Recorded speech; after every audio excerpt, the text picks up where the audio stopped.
Bonjour à tous! Comme promis, voici ma première vidéo de la semaine sur comment je me suis lancée dans l'entrepreneuriat. Alors pour que vous compreniez bien le contexte, je vais d'abord vous raconter mon histoire, mon parcours, et vous allez voir que dans la vie, rien n'arrive par hasard en fait. Donc moi je m'appelle Dana, j'ai 26 ans, j'habite à Paris. Après le bac, j'avais fait une première année de médecine parce que de base je voulais exercer un métier où je pourrais aider, soigner les gens. Mais en fait, je me suis rendu compte que c'était pas exactement ma voie et que c'était pas mon rêve, mais celui de ma maman qui est médecin justement. Donc je me suis réorientée, je me suis renseignée dans des salons d'étudiants, salons des métiers, et j'ai eu envie de faire une école de commerce en fait, parce que ce qui m'intéressait c'était de faire du business tout en ayant le pouvoir de changer les choses, en occupant une fonction importante dans le management. Et je visais une carrière internationale, parce que voilà, j'adore les langues, les voyages, etc. Donc j'ai passé des concours et j'ai intégré une très bonne école qui s'appelle IESEG et je me suis vraiment épanouie pendant mes études et au bout de 5 ans, j'ai obtenu mon master en management, filière négociation internationale et management des ventes. Après, il a fallu trouver du boulot, ce qui n'était pas chose facile malgré le beau diplôme. Et donc, pour sortir un peu du lot, pour attirer l'attention des recruteurs, j'ai fait un CV vidéo que j'ai mis sur YouTube. D'ailleurs, si la curiosité vous en dit, vous pouvez le regarder, ça s'appelle Bref, j'ai fait un CV vidéo. Bref, après ça, j'ai occupé mon premier vrai job en marketing en tant que chef de produit dans le domaine des périphériques informatiques. Franchement, c'était un beau poste à responsabilité où j'ai énormément appris, mais voilà, il y avait plein de choses qui ne me convenaient pas en fait. Déjà, je ne me projetais pas du tout dans ce secteur d'activité parce que de base, je voulais travailler soit dans les cosmétiques, soit dans l'alimentaire, soit dans le tourisme. Et là, je faisais des souris, des claviers, des chargeurs. Et même si je me sentais utile à la boîte, je me sentais pas du tout utile à la société en fait. Et j'avais l'impression que ma vie professionnelle n'avait pas de vrai sens et que j'étais vraiment loin de mes rêves d'idéaliste, de changer le monde, etc. Et en plus, je ne m'imaginais pas du tout avoir ce mode de vie pendant les 5, 10, 15, 20 prochaines années en fait. C'est-à-dire métro, boulot, dodo, où tu restes toute la journée au bureau, où tu t'investis à fond pour quelqu'un d'autre, où tu rentres chez toi exténué le soir et où tu n'as plus l'énergie ni le temps de profiter vraiment de la vie et de faire ce que tu aimes, c'est-à-dire voilà, lire, jouer de la guitare, aller au cinéma, faire du sport, passer du temps avec ma famille ou mes amis, voyager. Et moi, j'adore voyager. Depuis toute petite, j'ai eu la chance de voyager énormément grâce à mes parents. Après, quand j'étais étudiante, j'ai passé un an en Croatie et j'ai voyagé pas mal dans tous les pays autour. Et en fait, les voyages, c'est vraiment ma passion. J'adore bouger, j'adore découvrir de nouveaux endroits, apprendre à connaître des cultures différentes. Et je me disais, mais c'est pas possible, je ne pourrais jamais me faire à l'idée de n'avoir que 5 semaines de vacances par an pour voyager, et encore, parce qu'on ne peut pas toujours les poser quand on veut non plus.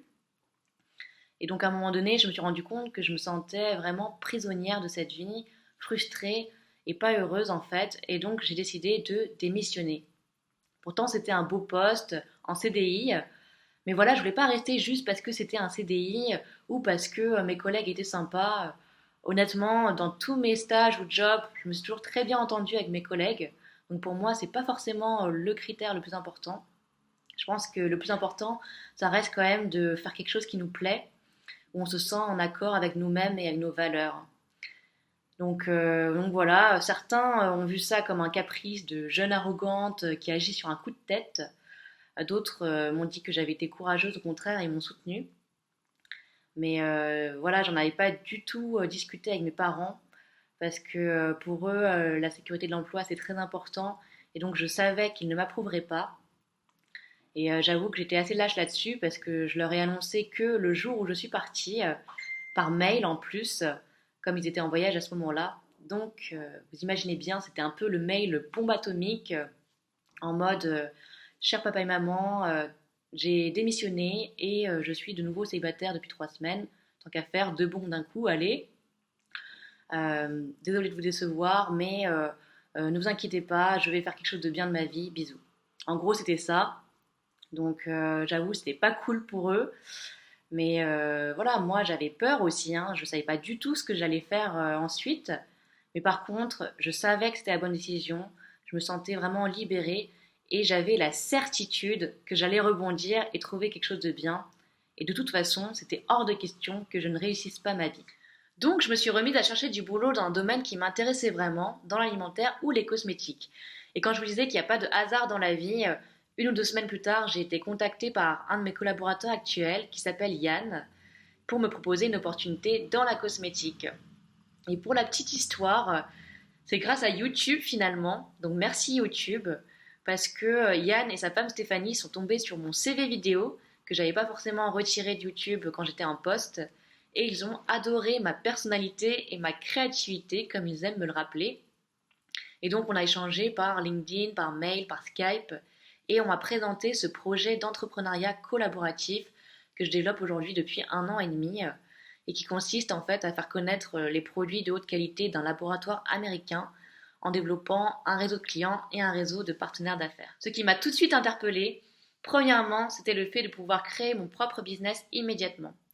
Parce que même si j'ai toujours été une bonne salariée, au fond de moi, j'ai toujours rêvé d'être mon propre patron parce que j'ai un esprit assez libre et indépendant. Deuxièmement, c'était le fait que ce soit dans le domaine de la cosmétique, du bien-être et de la prévention santé et le luxe, avec un partenaire qui fait des produits innovants et de qualité. Pour moi, c'était très important que les produits soient bons pour pouvoir apporter quelque chose de bien et d'utile aux gens.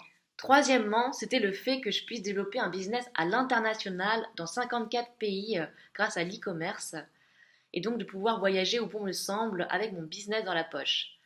Parce que moi, je sais que je passerai pas toute ma vie à Paris, même si j'aime beaucoup Paris. Et en plus, je me dis que le jour où je rencontrerai quelqu'un qui sera peut-être amené à changer de ville ou de pays à cause de son job, parce que c'est chose assez courante aujourd'hui, et ben, je pourrais le suivre tout en conservant tout ce que j'aurais construit. Et en me projetant un peu plus loin, je me suis dit que le jour où je voudrais avoir un enfant, et ben, je pourrais vivre toute ma grossesse et mon congé maternité et même au-delà, sereinement chez moi, à profiter de chaque moment avec mon enfant, tout en continuant à travailler et à développer des revenus. Quatrièmement, c'était le fait qu'il n'y avait pas de droit de licence à payer, de charges, de local, de salariés, de stock, etc., vu que tout se passe sur Internet, donc pas de gros risques financiers. Cinquièmement, c'était le fait que ce soit de l'entrepreneuriat collaboratif, et donc même si chacun est indépendant, que l'on travaille en équipe et que l'on ne soit pas tout seul, contrairement à l'entrepreneuriat classique qui peut être une aventure assez solitaire au début. Sixièmement, et je pense que c'est ça qui a fait pencher la balance, c'était le fait que je puisse faire de l'entrepreneuriat humanitaire grâce à une initiative très intelligente qui permet de sauver des enfants en malnutrition au Malawi sur le long terme. Et ça, c'était totalement en accord avec mes valeurs et mon désir d'avoir ce côté utile à la société. Et septièmement, vu qu'on parle d'enfants, c'est un business que je pourrais léguer à mes futurs enfants. Donc même si j'ai encore le temps, c'est bien de penser déjà à l'avenir. Et donc tout ça a fait que je me suis bien renseignée et après je me suis lancée. Quelques jours plus tard, j'étais toute excitée quand j'ai reçu mes premiers produits. Je les ai testés, j'ai trouvé qu'ils étaient vraiment top et j'ai commencé à les partager autour de moi, à faire mes premières ventes et à constituer ma petite équipe. Et franchement, c'était la meilleure décision que j'ai pu prendre dans ma vie. Pour moi, la vie d'entrepreneur, c'est vraiment une aventure passionnante. Humainement, c'est une richesse incroyable. J'ai rencontré de très belles personnes et j'en rencontre de nouvelles tout le temps. J'apprends tous les jours. Je sors de plus en plus de ma zone de confort. Je m'améliore chaque jour. J'ai une équipe qui grandit petit à petit et qui, je sais, va grandir de plus en plus. Et surtout, je suis 1000 fois plus heureuse qu'avant parce que j'organise mon temps de façon à pouvoir profiter de la vie en fait.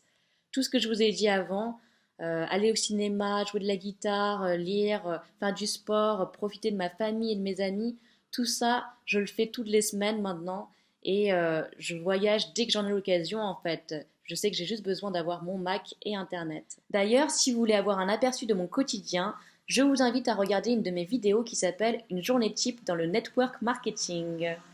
Donc voilà pour ma petite histoire, j'espère que vous avez trouvé ça utile, que ça vous a quelque peu inspiré ou peut-être donné envie de vous lancer également.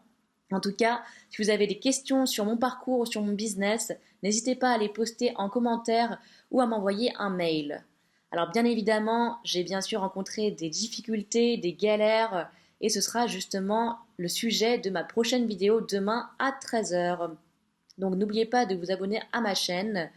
Et vous pouvez me suivre sur Facebook, LinkedIn, Instagram ou Snapchat. Et rappelez-vous, Ne laissez jamais un plus tard devenir un jamais. Bye bye!